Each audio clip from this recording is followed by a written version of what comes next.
In the 1920s, Cambodia was a deeply spiritual nation, where every local man had to spend at least a year in a monastery. Because so much of the land was regularly flooded, many houses were built on stilts. This is eternal Cambodia. If you tell me that this image was took yesterday, I would believe you, because this is the traditional Cambodia as it always was. This unusual photograph shows a Cambodian official working in the French colonial service.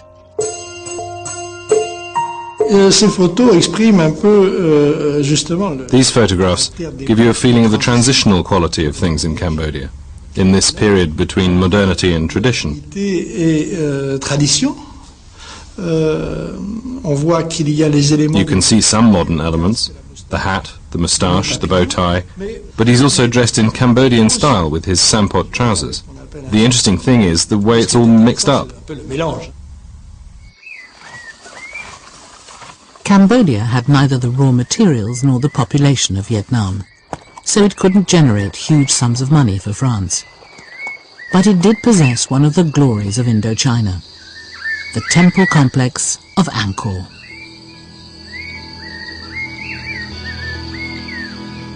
Built by the ancient kings of Cambodia, Angkor had been largely abandoned in the 15th century when Phnom Penh became the capital city. In 1860, it was visited by the French explorer Henri Moore. Europe was enthralled by his sensational account of amazing temples and dramatic ruins cloaked in dense forest.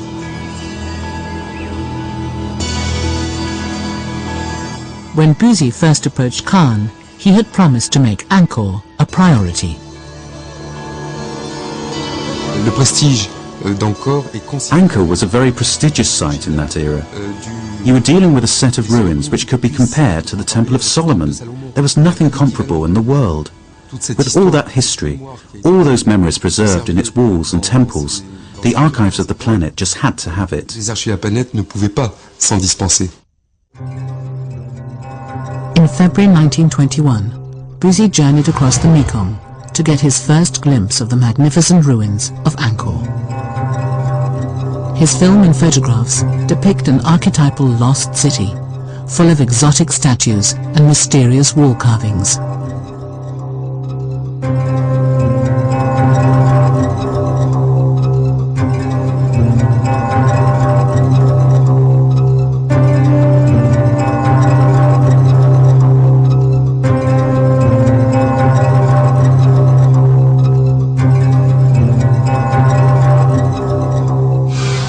The tallest and best preserved building was called Angkor Wat, the temple of the city.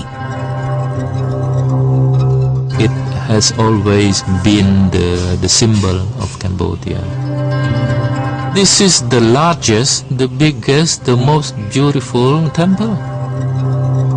You can hardly criticize when you see the general plan of Angkor Wat. If you are an architect, you can hardly find a failure. Everything is perfect. Buzy took numerous pictures of Angkor Wat, but like many later photographers, he was also drawn to another temple built nearby, about 100 years later, the Bayon.